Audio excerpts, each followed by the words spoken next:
یہ اپنے آپ سے جب آپ اس سے کھیلنے کی کوشش کریں گے، جس طرح بڑی طاقت کی بجلی ہو، اس کا غلط استعمال دھکا دیتا ہے، بعض دفعہ ہلاک کر دیتا ہے۔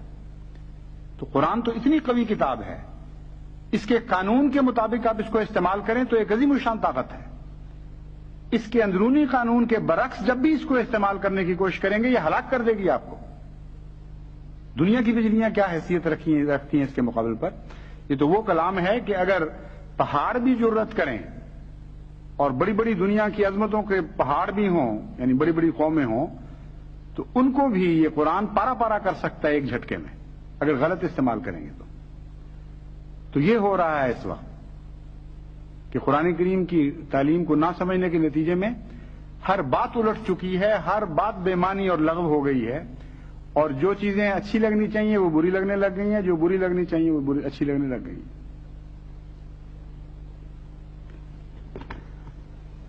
قرآن کریم ایک ایسی کامل کتاب ہے کہ ہر احتمال کو ملحوظ رکھتے ہوئے اس کا بھی ذکر فرماتی ہے اور کوئی احتمال بھی باقی نہیں چھوڑتی۔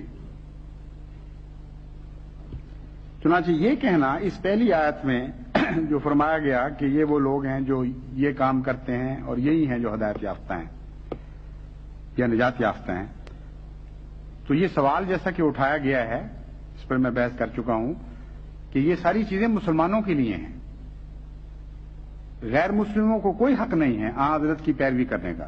وہ نافرمانی کریں گے تو ہمیں ٹھنڈ پڑے گی۔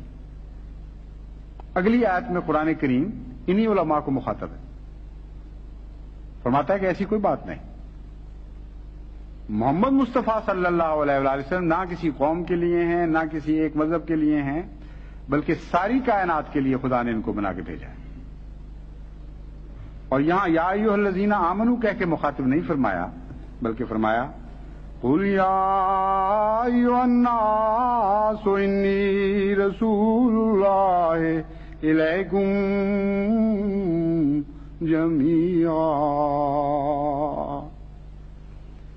جميعا الذي له ملك السماوات والأرض لا إله إلا هو يحيي ويميت۔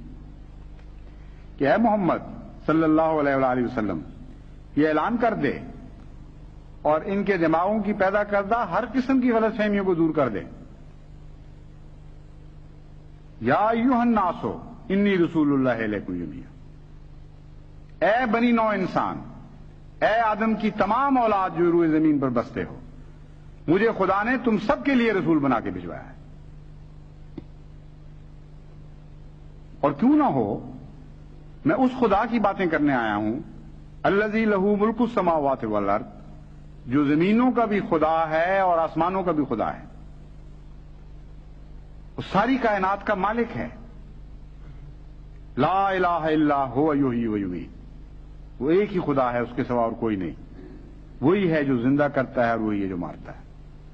بس اے زندگی کے خواہاں میری طرف آؤ، اور اے موت سے ڈرنے والوں تم بھی میری طرف آؤ، کیونکہ آج اس خدا کی ملوکیت میں تقسیم کر رہا ہوں، اس کی ملکیت میں تقسیم کر رہا ہوں جو زندگی اور موت کا خدا ہے۔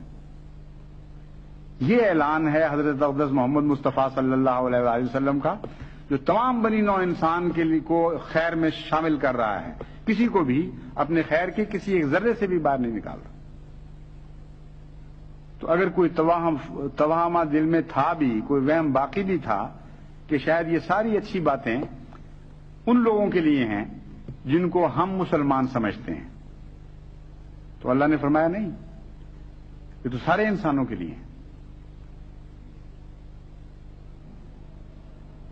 پھر فرمایا وَاتَّبِعُوهُ لَعَلَّكُمْ تَهْتَدُونَ، پیروی کرو اس کی، اگر تم ہدایت چاہتے ہو تو اس رسول کی پیروی کے سوائے اے بنی نوع انسان تمہارا گزارا نہیں ہے۔ اس پر ایمان لاؤ، اللہ پر ایمان لاؤ، اس کے کلمات پر ایمان لاؤ، جیسا کہ یہ کرتا ہے وَاتَّبِعُوهُ لَعَلَّكُمْ تَهْتَدُونَ۔ اور یہاں حضرت صلی اللہ علیہ وآلہ وسلم کا اللہ پر ایمان بتا کر خدا سے وسیلہ ہونا بھی بتا دیا گیا، کہ اللہ پر حقیقی ایمان لانے والا تو یہی ہے. اگر تم اللہ پر ایمان لانا چاہتے ہو تو اس کے واسطے سے، اس کے وسیلے سے آؤ گے جس خدا کو یہ سمجھا، جس خدا کو اس نے دیکھا، اس پر ایمان لاؤ، تب خدا پر ایمان ہوگا. تو کس طرح کاٹ سکتے ہیں یہ امت محمدیہ سے اس شخص کو جو بنی نوع انسان کا ایک جز ہے؟ اگر وہ چاہے یہ فیصلہ کرے کہ اس پیغام کو سن کر لبیک کہے، تو ہے کون جو رستے میں روک ڈال دے اور کھڑا ہو جائے کہ نہیں، میں نے تمہیں رسول اللہ صلی اللہ علیہ وسلم کی پیروی نہیں کرنے دینا؟ عملاً اس کا نتیجہ ایک اور نکلے گا. ہر بات جیسا کہ میں نے بیان کیا تھا قرآن کے خلاف جاتی ہے تو ایک برعکس نتیجہ بھی پیدا کر دیتی ہے. یہ چاہتے تھے ہمارے حقوق پر قدغن لگانا، ہمارے حقوق کو محدود کرنا، اور نتیجہ یہ نکالا کہ آن حضرت صلی اللہ علیہ وآلہ وسلم کے حقوق پر قدغن لگا دی اور آپ کے حقوق کو محدود کر دیا. اگر وہ ہمارے لیے رسول نہیں ہیں تو قرآن تو کہتا ہے بنی نوع انسان کے لیے رسول ہیں. اگر وہ احمدیوں کے لیے رسول نہیں ہیں تو حضرت محمد مصطفیٰ صلی اللہ علیہ وآلہ وسلم جن کے لیے بھیجے گئے تھے ان میں سے احمدیوں کو آپ نے نکال کر ایک طرف کر دیا اور حضرت اقدس محمد مصطفیٰ کا دائرہ چھوٹا کر دیا اپنی طرف سے. تو دیکھیے قرآن کریم کی نافرمانی تو آپ کو کہیں کبھی نہیں چھوڑے گی. حملہ کسی اور جگہ کرنا چاہتے تھے، وار کہیں اور پڑ رہا ہے. جیسے بعض لوگ بیمار ہو جاتے ہیں، قدم کسی اور طرف رکھنا چاہتے ہیں، اور طرف پڑ جاتا ہے قدم. تو مخبوط الحواس ہو جاتے ہیں وہ لوگ جو قرآن کریم کی تعلیم اور اس کی روح کو چھوڑ کر پھر کوئی اقدام کرنے کی کوشش کرتے ہیں. ہر قدم لازماً غلط پڑے گا اگر قرآنی تعلیم کو آپ چھوڑ دیں گے تو. اور یہ اس کا نمونہ ہے. قرآن کہہ رہا ہے سارے اے بنی نوع انسان تم سب کے لیے رسول ہے اور تم سارے اس کی اطاعت کرو اور اس کی پیروی کرو. اور یہ کہہ رہے ہیں نہیں، سب کے لیے رسول نہیں ہے.